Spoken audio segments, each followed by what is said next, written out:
அமைச்சர் மனோ தங்கராஜின் பினாமியாக செயல்பட்டு வந்த அவரது சொந்த சகோதரி அரசுக்கு சொந்தமான 100 கோடி ரூபாய் நிலத்தை ஆட்டையை போட்டு கையும் களவுமாக சிக்கியுள்ளார்.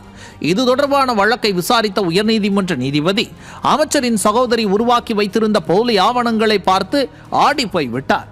சம்பந்தப்பட்ட நிலத்தின் வில்லங்க சான்றிதழை பரிசீலனை செய்ததில் அனாதீனம் வகைப்பாடு கொண்ட நிலத்தை கிரயம் செய்து தனிநபருக்கு போலியாக பட்டா வழங்கியுள்ளது அம்பலமாகியுள்ளது. பட்டா வழங்கிய அலுவலர் மீது குற்றவியல் நடவடிக்கையும் துறை ரீதியான நடவடிக்கையும் மேற்கொள்ள உயர்நீதிமன்றம் உத்தரவிட்டுள்ளது. அமைச்சரின் சகோதரி பெயருக்கு கிரயம் செய்த ஆவணங்களை ரத்து செய்து பட்டாவை ரத்து செய்து விரிவான அறிக்கையை அனுப்பி வைக்கவும் உத்தரவிட்டுள்ளது.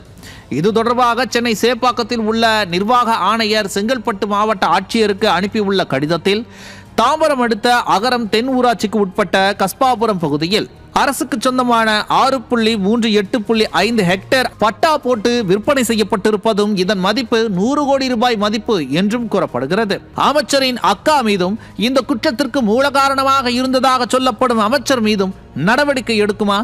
அப்பாவி மக்களை ஆக்கிரமிப்பாளர்கள் என தெருவில் நிறுத்தும் ஸ்டாலின் அரசு நிலத்தையே திட்டமிட்டு போலி ஆவணங்கள் மூலம் திருடி தின்ற அமைச்சரின் குடும்பத்தையும் சட்டத்தின் முன் நிறுத்துமா?